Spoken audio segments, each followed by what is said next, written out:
far was we have a pretty strong class of reflectiveness because we knew to pull those 4 levers. Do you guys, does it make any sense to you guys, or do we try it? We're gonna review today, so if it didn't, that's okay.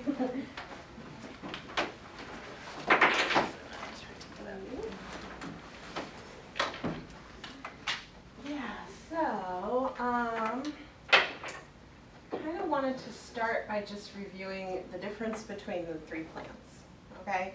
And then we'll kind of go into the drill down and review all that again, because I think that works a little bit. One of those things that kind of makes sense in class, and then you go into real life and it's like, wait, what's happening? I'm just doing what comes naturally, and some of it may be parts of this and some of it may not. So who can remember and tell me what a plan A is? Yeah, so it's the big things. It's the safety, it's the impact on other people, something that, you know, you can't be flexible about, and something that you're not going to be concerned about the child's concerns in that moment. Okay, but then you're going to want to come back around later and figure out, well, why, like the person in our class, the example we used yesterday in class had to do with a parent who did a plan A on a child who was slamming her door when she got upset. So she said, well, I need you to not slam the door anymore, I'm going to take it off the hinges. And we were like, well, that's a little extreme for plan A. We don't want to go there, you know. But the idea is that I need you to stop this behavior, and in this moment I'm not really going to worry about how you feel or what caused you to be angry. I just need you to stop. And so we talked about coming back around the next day or even later that evening and, you know, why were you upset in the first place? And why, you know, figuring that out so that you can have a sustainable solution to stopping that problem rather than just, I'm going to get in trouble, I'm going to get my door taken off the hinges if I keep slamming it.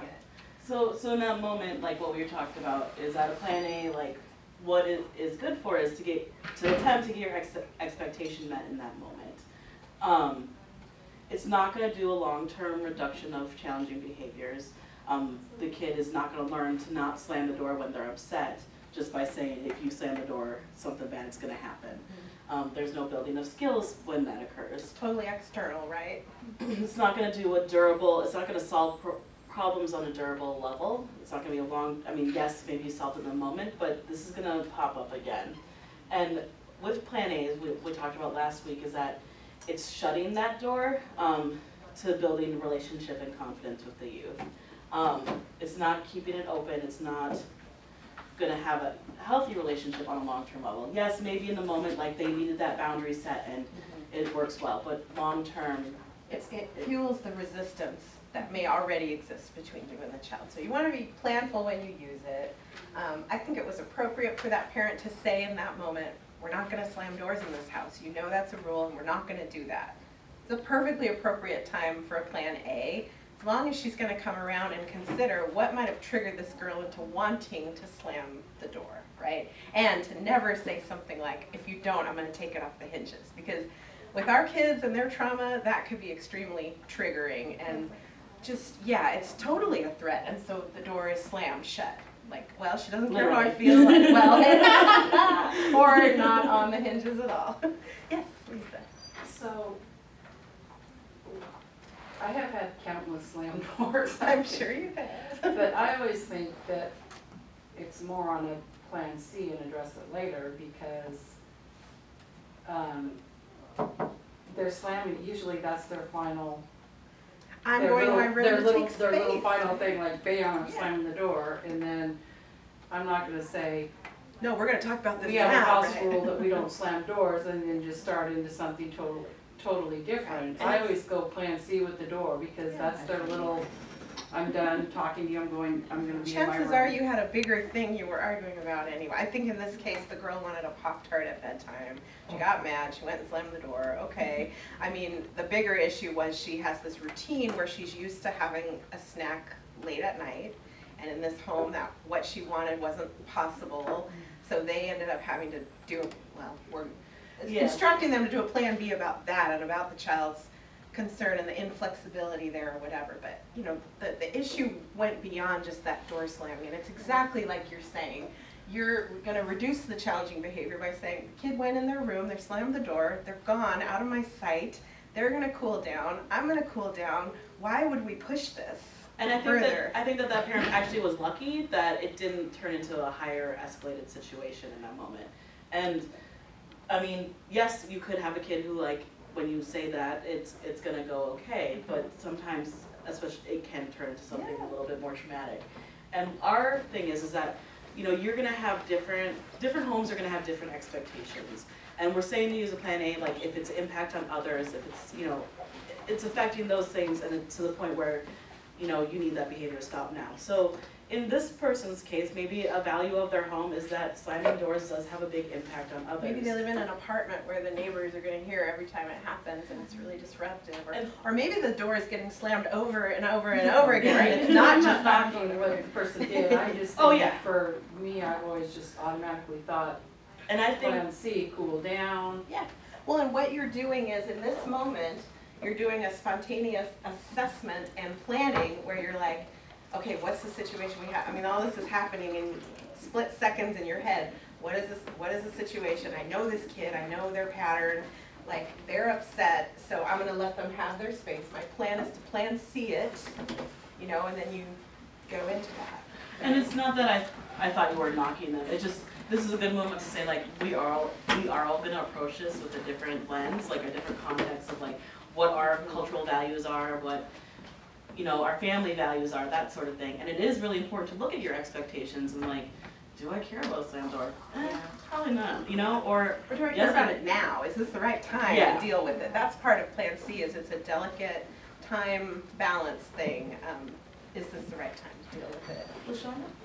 I think I have to use a plan. Let's talk about that. Because we can. Yeah, it's gonna blow out. Oh, dear. And she was literally following me around everywhere in the house. And I could give her choices. I was like, if you do this, then I need to do one or the other. And she wasn't listening. So when I went downstairs, she was just sitting like on the stairs. No one can come up, no one can come down. So finally, I didn't even use the choices. I just said, look, you need to go upstairs to your room and take some space because I need some space at this point.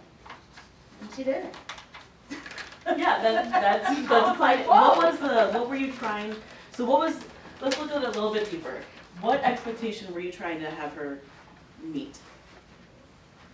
What caused it, you mean? Because there really wasn't an expectation. I was talking to her. Okay, so what was she upset about? Because money's been coming up missing out of my son's spending money. Okay, so I guess we were maybe talking to her, like saying, Yeah. Did you take the money? did you take the money? Because the reason is because she has $3 and $4 worth of pennies going to the store. Spending it. Well, that's interesting. Yeah. So you had probable cause. Did have probable cause. But of course it But wasn't her. of course it's a trigger if you're gonna ask her and accuse her, even if you're doing it in the nicest way possible. So I'd say we could probably dig out an expectation that wasn't being met at that point. Is that being honest? Or just, Or, you know, like being in the house without like not blocking the stairway or Okay. whatever it was. I mean, I'm sure that there were several expectations, yeah. like having a conversation with me without screaming or following me around the house in a threatening manner. But it probably changed and changed and changed. And the final one was, you know, don't sit on the stairway and, you know, be disruptive to everyone else in the I house. need to tell you to stop. We need this to stop. We'll talk about this later. And yeah, and that's, And so were you able to go back at a different time and, you know, maybe pull some of those levers that we talked about, like in terms of like, you know, starting the drill down process of what I was occurring? did. Hey. I gave myself about 15 minutes. I gave her 15 minutes. And then I went back in her room and I was like, I gave her choices again. I was like, I really need you to eat dinner and take your meds. And she's like, I'm not hungry.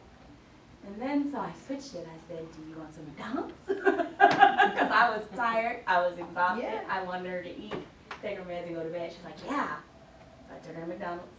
She ate, she took her meds, and then we talked about it next. Okay. So when you went back and talked to her, you're still giving her choices, like which is, we talked about the plan A, like plan A's can look like me saying, okay, I either need you to take your meds or go to, you know, or eat some food. You know, you're putting the expectation out there. It's not asking her why. Okay. And what you did made sense. And Yeah. You diffuse the situation, so that Totally. is CPS.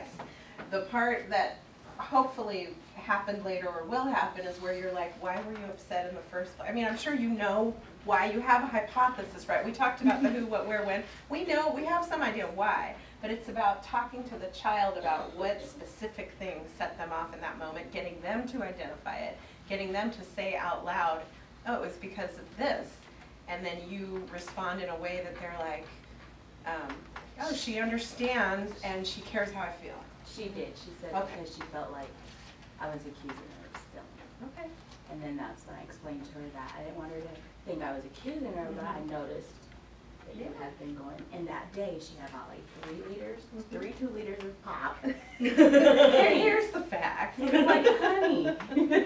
She's like, no, I didn't. I got it from my mom's. And so I just, So if you look even deeper at why she might not want you to accuse her of stealing, I mean, what else, you know, that might mean that you don't trust her and that, you know, the whole placement's gonna blow. I mean, who knows? It goes deeper, Right, deeper, right. deeper, where she's like, if I admit I took this stuff, who knows what's gonna happen? Am I gonna get in I didn't huge think about trouble, that, you know? yeah. So just deeper, deeper, deeper. This is the I part swear. where There's all this where we're really, and we'll review this too, we're really wanting to honestly get the kids' truth, like we care about that in that moment. So it's that, we talked about like how you can do like, what's it called? Reflective listening, like, so I hear you say, you know, that you think I don't trust you. You can also do this, like we're talking about sorry, get to the page, 'cause I can't think of the We're rest on of them. this stage. Yeah, we're you on this see stage. the Plan B, and then we are going to jump ahead to the 4 tools, sorry. These 4 things. You're asking clarifying questions, you're doing some educated guessing if they're not able to like tell you what's going on, using reflective listening, and then also what I want to say is providing reassurance. It's okay, you're not in You're trouble. not I in mean, trouble. If she stole the money, sure there's gonna be consequences, but right now I just wanna know how you feel. okay. And that's a great start, what you did. I mean, that's all CPS, what you did. So that's why we're trying to we're fixing a problem that's bigger than just stealing the money. Does that make sense? It's like we're fixing something that's like kind of broken regarding like her trust with adults and her ability to verbalize like and be truthful with you about what's going on. So I'm gonna rewind here a little bit and just remind us that step 1, which is the only Plan B step we've gone into yet, is the first and longest step. And the only point of it, the only thing you're supposed to be accomplishing in this step is to get a clear understanding of the child's point of view and to prove that you care, how they feel about it. Your concern and you know, obviously you don't want her stealing money in your home, that's gonna come later. That's gonna come in step 2, you're gonna introduce that and then you guys are gonna problem solve together. So, this is where we do the drill down, which those 4 components are part of. And I'll review those really quick as well. We start by making like a neutral statement. So if you guys were going to talk to LaShonda's youth about her getting upset and blocking the stairs, for example, if that was the thing we were gonna drill down, and I know we've already kind of gotten to her reasons, but let's just pretend we hadn't, and we're blocking the stairs, I don't know what she's upset about. What would be a good way to kind of approach that with her to start a Plan B? Anyone have any ideas? Like maybe phrasing it in a way that is neutral and not judging? Maybe say, why are you sitting like that? She was like, Just, nobody's getting past me. What about the next day? And yeah, this is later. Oh, It's later, gonna be yeah. like Or like someone- a half an hour You know, I later. noticed when you were sitting on it seemed like you were pretty upset by the time you were on the stairs. Okay. And I know I was coming at you with some accusations. I really just want to know what was upsetting about that. You're not in trouble. I just want to know what was upsetting about that to you. You know, because you're bringing it up in a neutral way, not you know, you wouldn't want to say, so I know she was blocking being a pain in the ass. Another way you could say, so like this is something that's like really good to practice. Like another way you could also frame it is like, I noticed last night it would seem pretty important that you sat on the stairs like that. What was going on with you at that point? And it's going to be in our own personal language. It's not going to be, you're not going to say it like I would or Anna would. It's going to be your own, like, you know, how you do when you're talking to a friend about, like, are you okay? You know, that kind of thing. Yes. Okay, what you was saying about, I know you I know that I was saying some accusations about you. You think that would be okay to say if you're trying to get, because you still throwing that I'm in not there. very good at that particular, I'll admit, like, Because I have a hard I time with wouldn't- openers. I wouldn't throw that in there because then that would just like trigger back on, Right. yeah, you still accusing me of stealing, you know? That's what you Yeah. want to talk about now. So what would you say? You're I totally would right. probably just ask, you know, what was going on at that point in time, you know, why you was sitting on the stairs. I wouldn't, That's I good. wouldn't. I could tell you were upset. You guys probably have better practice at this Oh than my me. God, I know. I'm terrible at the opening line. Because if you throw that in there, they're Yeah. still gonna I say know. you accusing her, you Yeah. You're know? totally right. I mean, Yeah. you can, I think what Margaret Depends was, on the kid, I think, too, you know? Yeah, I was trying to But say. part of that is owning, like, you you can know, own I that you were part of realize- it too. I can Right. imagine You know? how that felt when I was coming at you, Right. you know? Now that sound better. Coming at you because you don't use that accuse like Right, that right. you were doing it. All about careful words. Yeah. It is. And honestly, like, it's some kids And I you had could another say, one. like, let's say you had a really good rapport with them, they've been in your home for like a year, year and a half. You probably could say, hey, Doug, remember last night when I was accusing you of like laying in the middle of the stairs? Like, and it wouldn't be so value judgment to him. It's like really knowing the kid and knowing where you're at and always erring on the side of caution rather than You not. could even not even get specific about the stairs and just be like, last night, I know it was hard for both of us. Can we You know, talk about that? What was something. going on for you? And it's gonna be custom to each of our personalities and, you know, you're not CPS robots reading a script, it's gonna flow naturally and it's messy. There's a kind of a loose formula, but it's all about you bringing your own components to And it. so, I mean, it's also just important to remember what's the purpose of this opening line.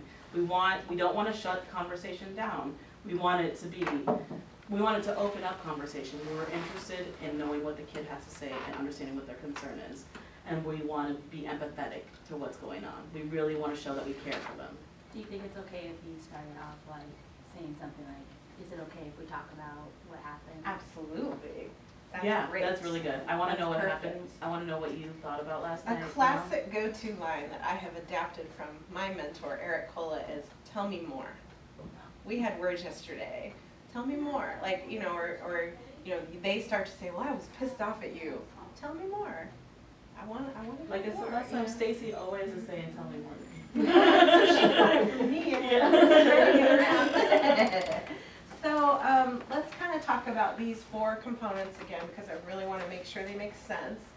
So clarifying questions. And this is just to re-edify, this is just step 1 of Plan B. Yeah, these are the parts of drilling down. You're going to sprinkle all of these things in at your own style, your own personality, and it depends on the kid too. Like some kids don't want to hear question after question after question.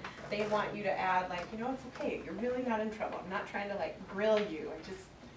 We're talking here. So Anna and I will now demonstrate a clarifying question. Let's see.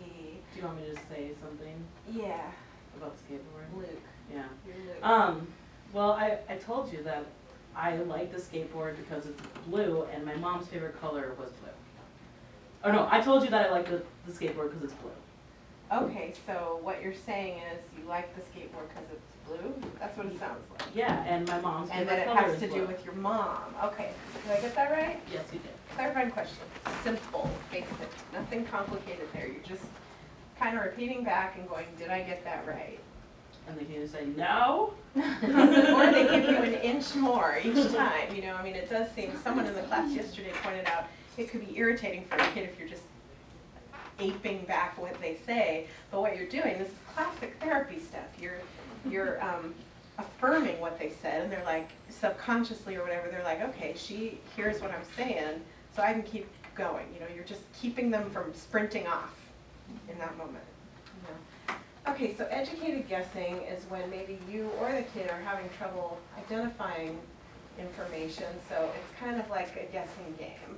Like maybe Luke is being like, I don't know, you know I like the skate park or whatever, and I'm like, well, so is it that you want to be there at a different time of day, like you like, because you're not coming to the car, No, so no. it's not about the time of day, so let me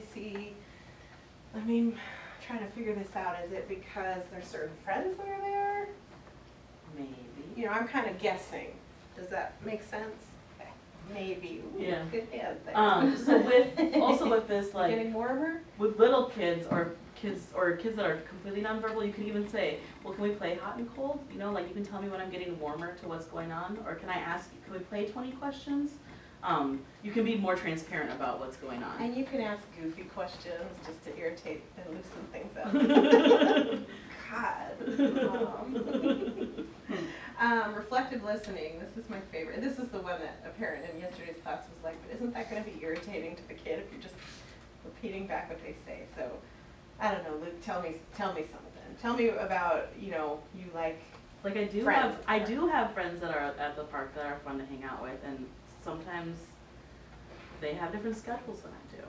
Okay, so you have friends at the park that are fun, and they have different schedules than you. Yeah. Just summing up what they said. It's that simple. And then oftentimes when you're doing that, they'll be like, yeah, and blah blah, and add another hint on to that. So that's usually what happens with reflective listening. Sometimes it doesn't, but that's what our hope is that like they honestly feel heard in that moment, and they're gonna give you a little bit more with their next statement. And then there's providing reassurance, which is just keeping it from being like an interrogation, right? You want to sprinkle in this kind of like, I know you're trying hard. It's okay. You're not in trouble.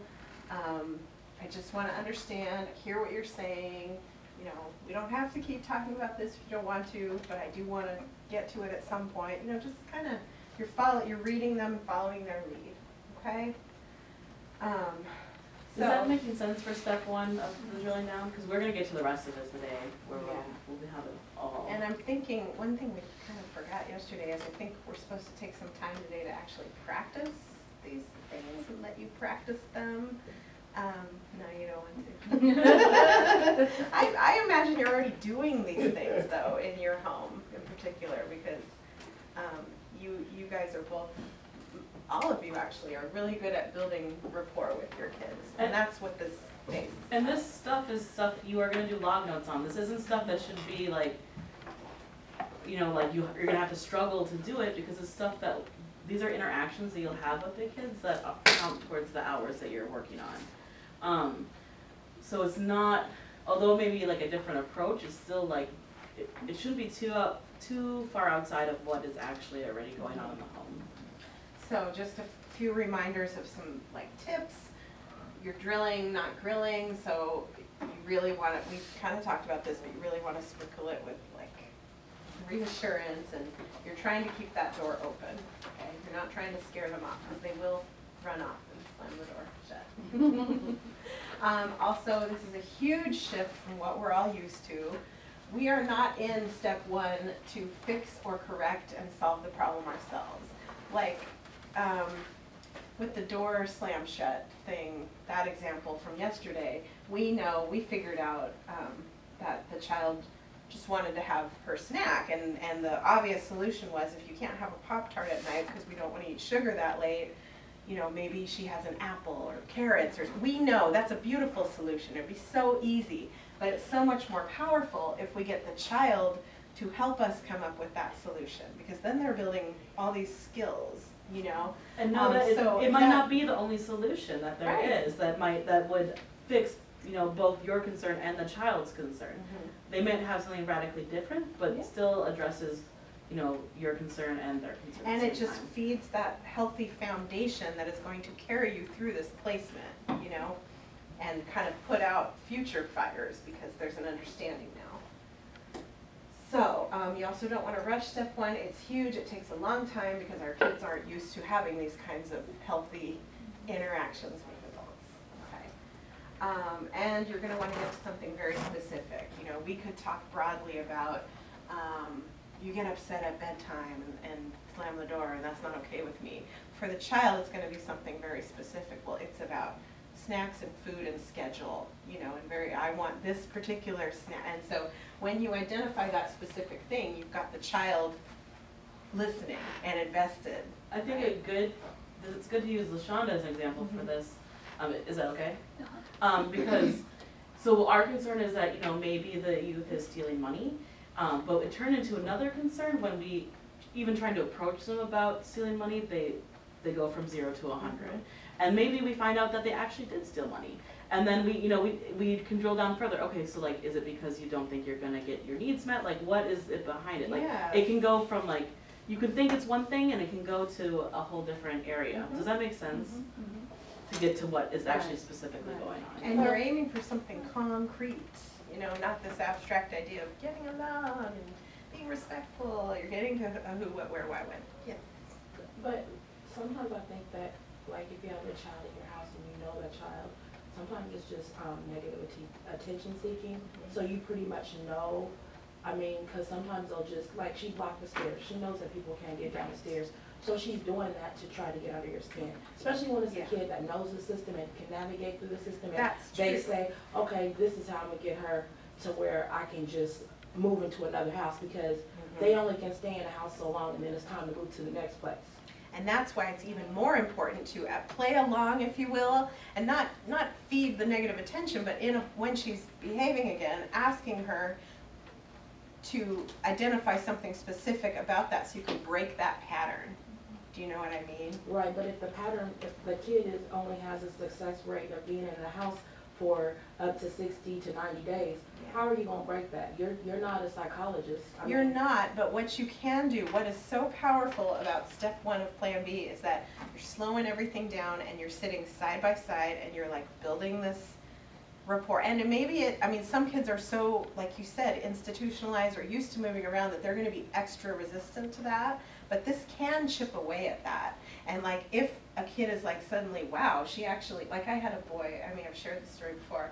I had a boy when I was learning Plan B actually tell me, wow, you get it. Yes, that's exactly it. And all I did was reflective listen and tell him what he just told me. And he was like, yeah, you get it. And he's thinking, she's listening to me. She can help me solve this problem. You know, I mean, it might not happen every time, but it at least like, I think it can contribute to stopping that pattern. And I think that what also, like with the lens that we're looking at CPS, is that kids are able on some level to solve problems to help break this process.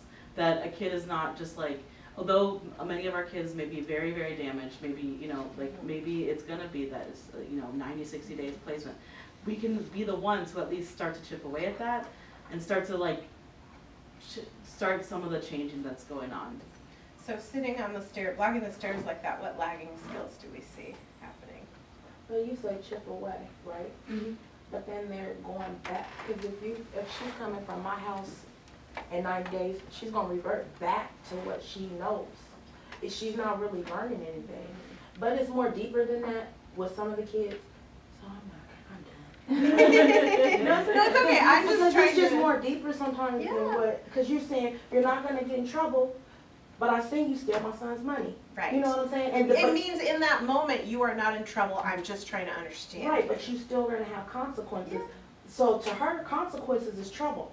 So no matter what, she's gonna be like, okay, well, I'm not in trouble this time. Because consequences is trouble to some kids. We will use this example when we go into steps 2 and 3, because I think you'll see how we bring my concern and her concern, or LaShonda's and her concern onto the table, where it's like, yes, you stole the money, or you may have stolen the money, and I'm concerned about that. Like, I don't know if I can believe you and trust you that you're being honest with me. Your concern is that I'm accusing you. So what are we gonna do about this? I mean, it's like your perspective is just as important as that child's, and we don't wanna let kids get away with like stealing and doing maladaptive things. We want to address those things, and the best way to do it is to remember that in that moment, that kid was dealing as best as they knew how with the skill set they had.